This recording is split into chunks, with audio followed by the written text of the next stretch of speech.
Hello student, welcome to my YouTube channel. देखो भाई, आप हमारा ये 12th क्लास का जो सिलेबस है मैं चालू कर रहा हूँ मैथ का, ठीक है। तो उसमें आप लोगों के लिए मैं लेके आ रहा हूँ सबसे पहले समाकलन जो चैप्टर है आपका। समाकलन में जितने भी हमारे क्वेश्चंस हैं, जैसे कि 7.1 से सारे क्वेश्चन मैं आपको सॉल्व करके यहाँ पे दिखाऊंगा विद शॉर्ट कैलकुलेशन। लॉन्ग में नहीं चलेंगे, हम लोग कैसे चलेंगे, शॉर्ट कैलकुलेशन करेंगे, यानी कि एकदम मस्त तरीके से, ठीक है, जिसमें आपको भी एंजॉय आए। आपको क्वेश्चन टफ नहीं लगना और क्वेश्चन को भी टफ की तरीके से नहीं लेना, ठीक है। उसी तरीके से हमें क्या करना पड़ेगा, इधर से क्वेश्चन करना पड़ेगा, ठीक है। तो देखो, सबसे पहले एक मेन चीज आती है आपके लिए कि हमारा जो चैप्टर है समाकलन यानी इंटीग्रल जो चैप्टर होता है, उसमें सबसे मेन चीज होती है आपके लिए फॉर्मूले। आपके लिए मैंने एक वीडियो डाली हुई है उसमें शॉर्ट में, उसमें आपके लिए डिफरेंशिएशन एंड इंटीग्रल के दोनों के फॉर्मूले लिखे हुए हैं उसमें, ठीक है। तो आप वहां पर जाकर के मेरे सारे फॉर्मूले कर सकते हो, ठीक है। और उसके बाद अब यहाँ से मैं आपको बताऊंगा एक्सरसाइज 7.7 स्टार्ट करेंगे। 7.1 का पहला क्वेश्चन, दूसरा क्वेश्चन, यानी कि रिपीटेड सीरीज सीधे क्वेश्चन करते चलेंगे, ठीक है। देखो, नेक्स्ट क्वेश्चन हमारा मतलब स्टार्टिंग करेंगे हम एक्सरसाइज। देखो पहला क्वेश्चन क्या है, ठीक है। देखो स्टूडेंट, हमारा पहला क्वेश्चन है sin 2x। देखो, करने का तरीका मैं पूरा पूरा आना चाहिए, किस हिसाब से हमें क्वेश्चन को सॉल्व करना है, तरीका भी होना चाहिए, मेन तरीका भी होता है, ठीक है। ये नहीं कि हमें आंसर आ गया, आंसर से मतलब नहीं होता। सबसे पहले मेन चीज है हमें तरीका क्या आना चाहिए क्वेश्चन करने का, ठीक है, कि किस हिसाब से लिखते हैं, क्या चीज है, क्या तरीका, ठीक है। तो सबसे पहले देखो, पहला क्वेश्चन है क्या, समाकलन का sin 2x। एक चीज और सुनो, जो हमारे पास एक होता है समाकलन इंटीग्रेशन और एक होता है डिफरेंशिएशन, इन दोनों में रिलेशन क्या होता है, हमेशा जो इंटीग्रेशन होता है उसको तो हम डिनोट करते हैं इस वाले साइन से, ऐसे करके लगाते हैं भाई, इस तरीके का इसके साथ साइन होता है, इसको बोलते हैं इंटीग्रेशन, ठीक है।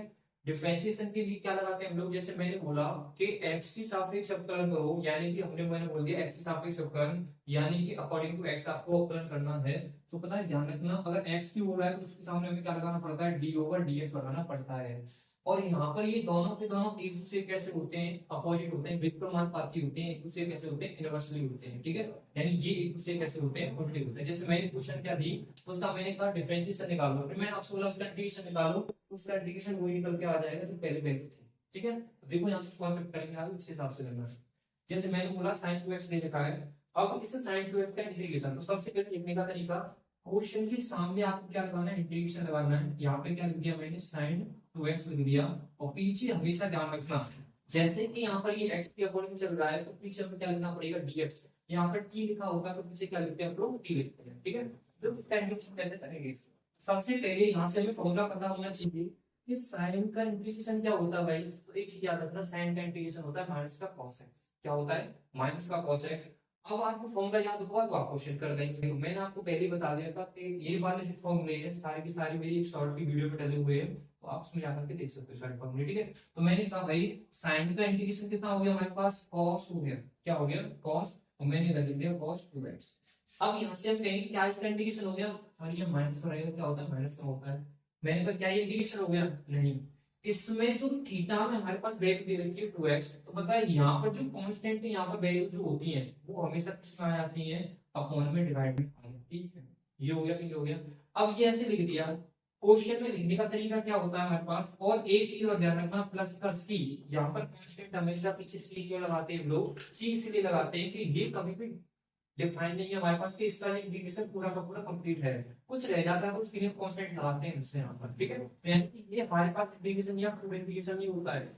जब हम इंटीग्रेशन इससे आगे करेंगे, ये अनिश्चित वाले समाकलन होते हैं, अनिश्चित यानी कि इनसर्टेन हमारे पास क्या रहते हैं, यहाँ पर समाकलन इंटीग्रेशन होते हैं। वो वहां पर हम जब सर्टेन इंटीग्रेशन पढ़ेंगे तो वहां पे क्या रहती है, लिमिट रहती है, देके रखता है हमारे लिए वैल्यू होती है, ठीक है। तो यहाँ से जब मैंने कहा तो माइनस की वैल्यू 1/2 मैंने आगे रख दी, और इलेक्ट्रॉन मैंने क्या रख दिया, cos 2x लिख दिया, और प्लस कितना हो गया, c हो गया। तो ये लिखने का तरीका क्या हो गया हमारे पास, ये हो गया, ठीक है। अब देखो इस आगे सेकंड क्वेश्चन हमारे पास sin 3x, क्या क्वेश्चन देखो, sorry cos 3x। cos 3x में देखना सेकंड क्वेश्चन है मेरे पास, क्या लिखा है, cos 3x लिखा है। अब मैंने बोला इसको करके दिखाना, तो इसको आप अपने आप कर देंगे, नहीं कर देंगे, जैसे मैंने कहा लिखने का तरीका इंटीग्रेशन cos 3x लिख दिया। मैंने बोला cos का इंटीग्रेशन क्या होता है, cos का इंटीग्रेशन होता है sin, और x के पे कितना आ गया, 3x। ध्यान रखना तरीके से उसी से लिखना है कि मुझे 3x लगाना है। मैंने बोला sin 3x हो गया, अपॉन में क्या आ जाएगा, जो x के कांस्टेंट में है 3, तो अपॉन में क्या लिख जाता है, 3 लिख जाता है। प्लस क्या लगा देंगे यहाँ से सी लगा देंगे, क्या हो गया इसका इंटीग्रेशन, ये वाला हो गया। ठीक है, नेक्स्ट क्वेश्चन देखो, चार कौन सा हमारे पास, तीसरा क्वेश्चन, नेक्स्ट क्वेश्चन देखो भाई। फिर भाई नेक्स्ट क्वेश्चन है हमारे पास तीसरा वाला, e की पावर 2x, क्या है e की पावर 2x, तो इसका इंटीग्रेशन कैसे करेंगे। मैंने यहाँ पर लगाया इंटीग्रेशन पावर लिखना 2x और पीछे क्या लिखना है dx। एक चीज याद रखना, हमेशा इसका फॉर्मूला, चलो मैं साथ ही साथ यहाँ फॉर्मूला भी बताता चलो तुम्हें इसका क्या फॉर्मूला होता है, यहाँ से भी आप नोट कर सकते हो। ठीक है, तो देखो जैसे मैंने कहा इंटीग्रेशन आपसे पूछा जाए कहीं पर भी e पर x और पीछे लिखा है dx, तो ध्यान रखना इसका इंटीग्रेशन और क्या रहता है e पे x ही रहता है। कभी भी इंटीग्रेशन को नीचे e पे x का इंटीग्रेशन, e पे x का इंटीग्रेशन क्या रहता है e पे x ही रहता है। मैंने बोला e की पावर 2x है इधर, तो इसका इंटीग्रेशन कितना हो जाएगा, e की पावर 2x ही हो जाएगा। मैंने पीछे लगा दिया प्लस सी, बट एक चीज मैंने आपको बताई थी यहाँ पर बचा 2, जब भी कोई इंटू में आता है तो इंटू में है ये वैल्यू तो x के साथ इंटू में है तो वो हमेशा किसमें आ जाता है, डिवाइड में आ जाता है। मैंने बोला अगर यहाँ कोई नंबर डिवाइड में होता तो किसमें आ जाता, मल्टीप्लाई में आ जाता ऊपर की तरफ। ठीक है, तो मैंने कहा यहाँ से मैंने भाई यहाँ पर किसने दिया, मैंने डिवाइड में दिया, तो हमारा डिवाइड में एक हो गया इंटीग्रेशन। ठीक है, नेक्स्ट क्या होगा देखो भाई, फोर्थ वाला क्वेश्चन है, तो फोर्थ वाले क्वेश्चन को क्या करेंगे हम लोग, यहाँ से मेरे पास एक फुट वाला क्वेश्चन है, अब यहाँ से एक चीज दिख रही है तो हम इससे कैसे करेंगे, तो इसे टोटल को मान लिया मैंने x, भाई पूरा कंप्लीट मान लिया चला, तो पता है यहाँ से एक इंटीग्रेशन का फॉर्मूला लगता है, दूसरी तरीका लिखने का इंटीग्रेशन लगाओ पीछे की तरफ dx लगाओ। तो एक चीज याद रखना यहाँ पर मैंने लिखा सबसे पहले मेन फॉर्मूला होता है x की पावर n का इंटीग्रेशन जब हम निकालते हैं, तो इस चीज को याद रखना, x की पावर n का इंटीग्रेशन क्या होता है, x की पावर n प्लस 1 और अपॉन में n प्लस 1 और प्लस ये होता है, ये मेन फॉर्मूला है हमारे पास। ये क्या है फॉर्मूला है कि x की पावर n का फॉर्मूला क्या होता है, x की power n plus 1 upon n plus 1 और प्लस का c, यानी जितना ऊपर हम जो एक जोड़ते हैं वही चीज निकाल देते हैं, नीचे की तरफ लिख देते हैं। ठीक है, इसके बाद देखो भाई मैंने यहाँ से कहा x के भाई मैं टोटल माना था, टोटल में क्या हो जाएगा भाई, कितनी हो गई, दो कितना हो जाएगा, x नीचे की तरफ क्या लिखेंगे, 2 प्लस 1। एक चीज बताओ, ये तो मैंने फॉर्मूला लगा दिया, बट एक चीज बताना इसका भी तो कुछ ना कुछ सिस्टम होगा। तो अभी मैंने क्या बोला था पीछे, x के गुणांक में जो आ जाए, x के गुणांक में जो वैल्यू आ जाती है वो कहाँ पे लिख जाती है, अपॉन में लिख जाती है। तो यहाँ से बचा a, तो मैंने कहा कहाँ पे लिख दो उसको, 1 अपॉन a लिख दो, इंटू लगाकर क्या लिख दिया 1 अपॉन a, पीछे कांस्टेंट इसी लगा दिया हमने यहाँ पर। ठीक है, अब इसको तरीका क्या है लिखने का कि 1 अपॉन a है, तो अच्छा लग रहा है कि ऐसे लिखा हुआ, इसको हम आगे लिखेंगे तो देखो ओवर एक कितना होगा, मैं लिख दिया 1/3। ये कितना है मेरे पास ax प्लस b की पावर, तो ये कितनी हो गई 3 प्लस c, क्या आ गया इसका आंसर ये आ गया। ठीक है, इससे अगला देखो ये फोर्थ क्वेश्चन कंप्लीट हो गया आपके पास, अब फोर्थ से आगे हम देखेंगे फिफ्थ वाला क्वेश्चन। ठीक है, नेक्स्ट क्वेश्चन देखो देखो भाई, इससे अगला नेक्स्ट क्वेश्चन है तुम्हारे पास sin 2x माइनस का 4e पर 3x, सेम गुड क्वेश्चन है पहले वाले, बट इसमें क्या कर दिया है sin 2x का और e पर 3x का भाई अलग अलग क्वेश्चन थे वहां पे, अब इसने प्लस माइनस में लिख दिया है, इसको माइनस में लिख दिया, उससे हमें कोई इफेक्ट नहीं पड़ता है, या माइनस में लिख दिया प्लस में। बट ध्यान रखना अगर मल्टीप्लाई में लिख देता तो दिक्कत आ जाती, प्लस माइनस में दिक्कत नहीं होती। क्यों, क्योंकि जब दो फंक्शन अलग अलग प्लस माइनस में, तो हमें इंटीग्रेशन भी दोनों का कैसे करना पड़ेगा, अलग अलग करना पड़ेगा। कैसे अलग अलग करना पड़ेगा, देखो जैसे मैंने कहा साइन यहाँ पर कितना है मेरे पास 2x है, सर इसका इंटीग्रेशन क्या करेंगे, इंटीग्रेशन पीछे लिख दिया मैंने dx माइनस मैंने कहा 4 तो कांस्टेंट है उसे बाहर रख लेते हैं, इंटीग्रेशन e पर क्या है 3x है, तो 3x into dx दोनों का अलग अलग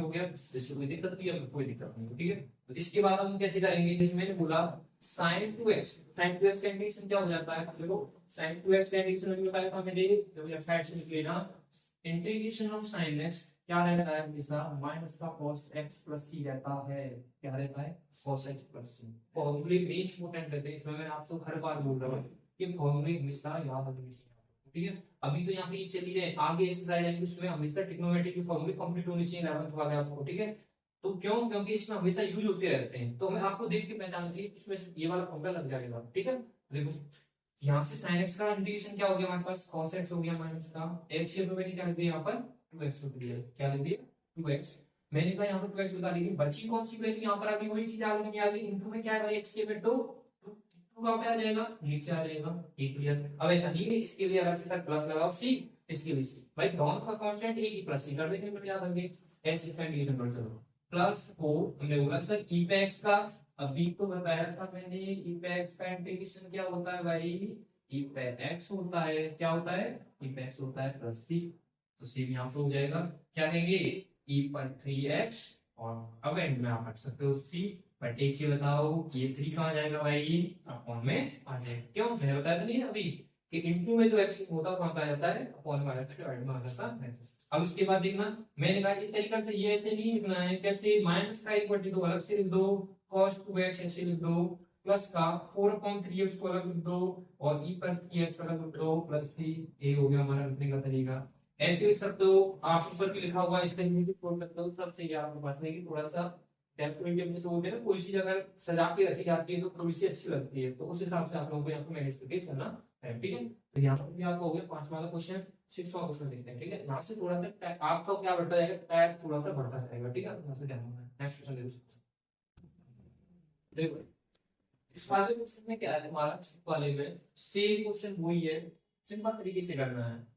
4e पर 3x, तो मैंने क्या बताया था अभी आप लोगों को, भाई प्लस में आ गए दोनों वर्ड के हुए, तो जब प्लस में कुछ चीज आती है तो दोनों का इंटीग्रेशन कैसे निकालते हैं, अलग अलग निकालते हैं। तो मैंने कहा इंटीग्रेशन 4 तो सर कांस्टेंट है तो 4 बाहर ले दो भाई, पर 3x एंड dx प्लस मैंने बोला 1, यहाँ पर इसका इंटीग्रेशन क्या हो गया भाई, यहाँ पर भी इंटीग्रेशन करेंगे तो पीछे dx लिख दिया, 1 को लिखो या मत लिखो, अब एक चीज बताओ भाई, अभी मैंने तरीका बताया तो 4 तो यहाँ पर है ही है, e पे x का इंटीग्रेशन क्या होता है, e पर 3x हो गया, अभी बताया था इनटू में कहां पे आ जाता है, डिवाइड में आ जाता है, प्लस dx का इंटीग्रेशन क्या होता है, ध्यान रखना इस चीज को, यहाँ पर अगर कोई कांस्टेंट क्या है 4 या 5 या 6, वो तो ऐसे कैसे लिख जाती है, x का इंटीग्रेशन हमेशा कितना हो जाता है, x हो जाता है, कितना हो जाता है x, इस चीज को याद रखना।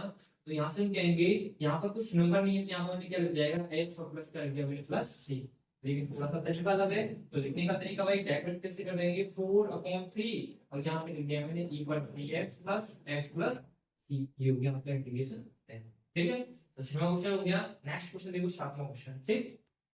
देखो नेक्स्ट क्वेश्चन था तुम्हारा इंटीग्रेशन x² ब्रैकेट में लिखा हुआ 1 - x 1/x², ठीक है। इसमें देखो सबसे पहले से सॉल्व करने का तरीका है, इसका अंदर मल्टीप्लाई इसमें कर दो, इसका अंदर मल्टीप्लाई इसमें, जब ब्रैकेट खुलेगा तो सब में भाई क्या कहते हैं, ब्रैकेट खुला अगर किसी भी, मैंने बोला कहीं भाई एक उसमें क्या होता है उसको, कि कोई भी एक रूम था उसमें खजाना ऊपर है, हम बोलते हैं खजाने का गेट खुलेगा, अब ऐसा तो है नहीं कि वहां पर बहुत सारे लोग हैं तो एक ही ले जाएगा, जब गेट खुलेगा तो सब में बढ़ जाएगा।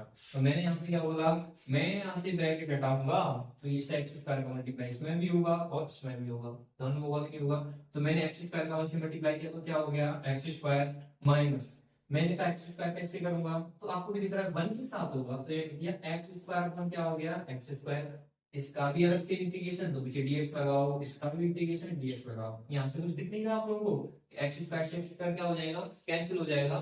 मैंने कहा यहाँ से इधर क्या बचा मेरे पास इंटीग्रेशन x² इधर क्या हो गया dx माइनस इंटीग्रेशन क्या हो गया dx, सिंपल बन गया।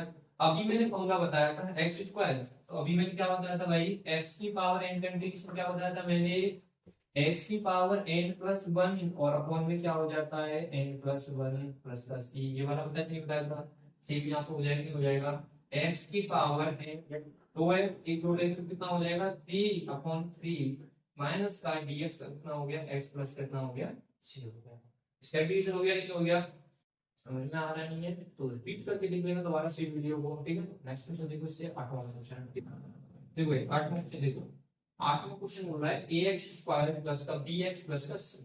अब यहाँ पे देखो, अब पहले दो पार्ट, पहले का देखो क्वेश्चन कैसे चला था, पहले एक पार्ट का आया था उसका सिंपल हो गया था, फिर दो पार्ट को जोड़ के बनाया था, फिर मैं हटा के तीन पार्ट में कैसे करेंगे, अब एक चीज बताओ मेरे को भाई, इसका अलग इंटीग्रेशन, इसका अलग और इसका अलग, भाई तीनों पार्ट को कैसे इंटीग्रेशन हो जाएगा, अलग अलग इंटीग्रेशन हो जाएगा। जैसे मैंने कहा कि यहाँ पर ax² कैसे लिखेंगे, ax² पीछे लिख दिया dx प्लस dx है तो इंटीग्रेशन bx प्लस का dx प्लस का इंटीग्रेशन c एंड dx। अब एक चीज हुई, मैंने कहा एक कांस्टेंट नंबर है यहाँ पर, कांस्टेंट नंबर कैसे लिखा रहेगा, ऐसे कैसे लिखा रहेगा, तो मैंने गलती यहाँ पर a को ऐसे ही लिख दिया। अब बताओ x² का इंटीग्रेशन कितना हो जाएगा, x² का क्या हो जाएगा, पावर में 1 प्लस कर देंगे, वो चीज नीचे लिख देंगे, तो क्या हो जाएगा ax², सॉरी 2 और 1 कितना हो जाएगा 3/, कितना आ गया x की आगे लिखो प्लस b कांस्टेंट है ये, तो x की पावर कितनी हो जाएगी 2/, कितना हो जाएगा 2 हो जाएगा, मैंने आपको बोला प्लस सी है। अब ये कांस्टेंट क्या है, तो मैंने बोला सी एक्स का भाई सी एक्स सीधे हो जाएगा, हो जाएगा कि हो गया सी एक्स। मैंने आपको बोला था कोई भी नंबर यहाँ पर आ जाता है उस पर को ऐसे लिख देते हैं, लेकिन ये एक्स का होगा। अब यहाँ पर प्लस कांस्टेंट के लिए मैं क्या डालूंगा, अपने आप देखते हैं सी तो पहले से ही आ गया।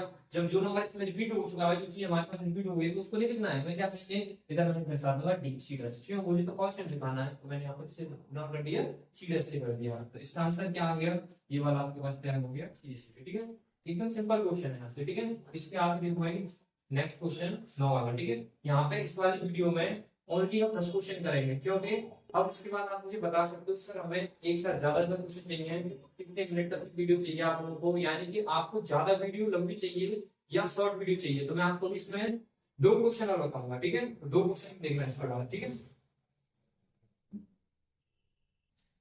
देखो नेक्स्ट क्वेश्चन यहाँ से आगे सेम वही क्वेश्चन है, ये भी 2 बार यहाँ पे क्या किया प्लस कर दिया, तो कैसे करेंगे अगला करेंगे इंटीग्रेशन। देखो इंटीग्रेशन 2 e कितना है एक्स स्क्वायर है प्लस इंटीग्रेशन e पे x और पीछे dx लिखेंगे dx, ये इंटीग्रेशन लिखेंगे। ठीक है, अब मैंने क्या बोला था, देखो 2 कांस्टेंट है तो 2 लिख लिया, एक्स स्क्वायर है तो क्या हो जाएगा x की पावर 3 अपॉन जो करेंगे पावर नीचे आ जाती है प्लस मैंने कहा यहाँ से e पे x क्या होता है, e पे x प्लस कितना हो गया c हो गया।